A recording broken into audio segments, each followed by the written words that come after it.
പാലക്കാട് ജില്ലയിലെ വലിയൊരു തറവാടായിരുന്നു അവിടുത്തെ മേട.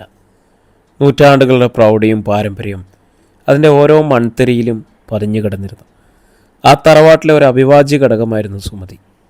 തലമുറകളായിട്ട് മേടയിലെ കാര്യങ്ങൾ നോക്കി നടത്തിയിരുന്ന വേലക്കാരി. വെറും ഒരു മേലക്കാരി എന്നതിലുപരിയിട്ട് അമ്മ എന്ന വാക്കിൻ്റെ സ്നേഹവും കരുതലും സുമതിക്ക് തറവാട്ടിലെ അംഗങ്ങൾ നൽകിയിരുന്നു. അവർക്കൊന്നും സുമതി അമ്മയായിരുന്നു.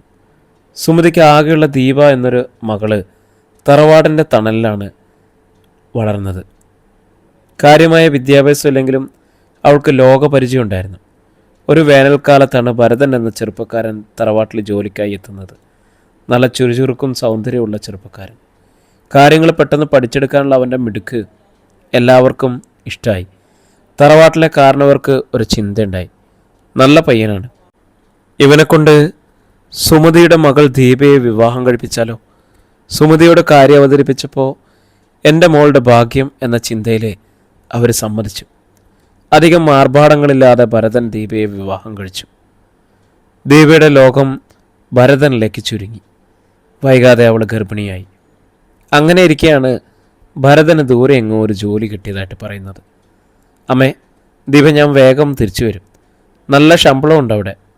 നമ്മുടെ ദാരിദ്ര്യമൊക്കെ മാറും എന്നവൻ പറഞ്ഞ് അവൻ യാത്രയായി. ആഴ്ചകൾ മാസങ്ങളായി, മാസങ്ങൾ വർഷങ്ങളായി. ഭരതൻ തിരിച്ചു വന്നില്ല. ഇടയ്ക്ക് വന്ന കത്തുകളും മണി ഓർഡറുകളും നിലച്ചു. സുമതിയും ദീപയും കാത്തിരുന്നു. ഒടുവിൽ നാട്ടിൽ കഥകൾ പരന്നു. ഭരതൻ ഒരിടത്തും സ്ഥിരമായി നിൽക്കാത്ത നാടോടി സ്വഭാവക്കാരനാണെന്ന്, പലയിടങ്ങളിലായിട്ട് വിവാഹം കഴിച്ചിട്ടുണ്ടെന്ന് ആളുകൾ അടക്കം പറഞ്ഞു. അപ്പോഴേക്കും ദീപ ഒരു പെൺകുഞ്ഞിന് ജന്മം നൽകിയിരുന്നു. അവൾക്ക് അനു എന്ന് പേരിട്ടു. ഭർത്താവ് ഉപേക്ഷിച്ചവള് എന്ന ചീത്തപ്പേര് നാട്ടുകാർ ദീപയ്ക്ക് ചാർത്തിക്കൊടുത്തു. ആ തറവാട്ടിലെ വേലക്കാരിയുടെ മോളല്ലേ, ഇതിലപ്പുറം എന്തുണ്ടാവാൻ എന്ന് ചിലർ മന്ത്രിച്ചു. എങ്കിലും ദീപ തളർന്നില്ല. തറവാട്ടിലെ ആളുകളുടെ പിന്തുണ അവൾക്കുണ്ടായിരുന്നു. അമ്മയുടെ ഒപ്പം അവളും വീട്ടുജോലിക്ക് ഇറങ്ങി. കയ്യിലുണ്ടായിരുന്ന കുറഞ്ഞ സമ്പാദ്യം കൊണ്ട് അവൾ മകളെ വളർത്തി. മകളുടെ ഭാവിയാണ് അവൾക്ക് ഏറ്റവും വലുതായിരുന്നത്. അനു നന്നായി പഠിച്ചു. ക്ലാസ്സിലെ മിടുക്കിയായിരുന്നു അവൾ. ദാരിദ്ര്യം അനുഭവിച്ചറിഞ്ഞ ദീപ മകൾക്ക് നല്ല വിദ്യാഭ്യാസം നൽകാൻ കഠിനമായിട്ട് പ്രയത്നിച്ചു. അങ്ങനെ ഇരിക്കെ അനു കോളേജിൽ പഠിക്കുന്ന കാലത്ത് ഒരു വിവാഹാലോചന വന്നു. നല്ല ജോലിയും പാരമ്പര്യമുള്ള ഒരു കുടുംബം. വീട്ടിലെ മുതിർന്നവർ സന്തോഷത്തോടെ ഈ വിവരം ദീപയെ അറിയിച്ചു. ദീപ അനുവിനെ ചേർത്ത് പിടിച്ചു. ഭരതൻ അവളെ ഉപേക്ഷിച്ചു പോയ ആ ദിവസം അവൾ ഓർത്തു. ഒരു പുരുഷൻ്റെ തണലില്ലാതെ അവൾ സ്വന്തം വേരുകളിൽ ഉറച്ചു നിൽക്കുന്ന കഥ. മോള് പഠിക്കട്ടെ, ദീപ പറഞ്ഞു. എന്നിട്ട് സ്വന്തമായിട്ടൊരു ജോലി നേടട്ടെ. സ്വന്തം കാലിൽ നിൽക്കാൻ അവൾ തയ്യാറാവട്ടെ. എന്നിട്ടാവാം വിവാഹം.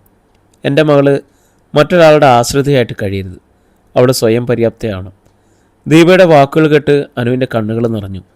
അവളുടെ അമ്മ എത്രമാത്രം സഹിച്ചാണ് തന്നെ വളർത്തിയതെന്ന് അവൾക്കറിയാമായിരുന്നു. ദീപയുടെ നെഞ്ചിൽ തലയായ്ച്ച് അനു അമ്മയെ കെട്ടിപ്പിടിച്ചു. സ്നേഹത്തോടെ കവിളിലൊരു ഉമ്മ നൽകി. അമ്മയാണ് ഏറ്റവും വലിയ ഒരു ശക്തി, അവൾ മന്ത്രിച്ചു. ആ നിമിഷം സുമതിയുടെ കാലം മുതലുള്ള തറവാടിൻ്റെ ചുമരുകൾ ദീപയുടെ ഉറച്ച തീരുമാനത്തെ അംഗീകരിച്ച് നിശബ്ദമായി പുഞ്ചിരിച്ചു.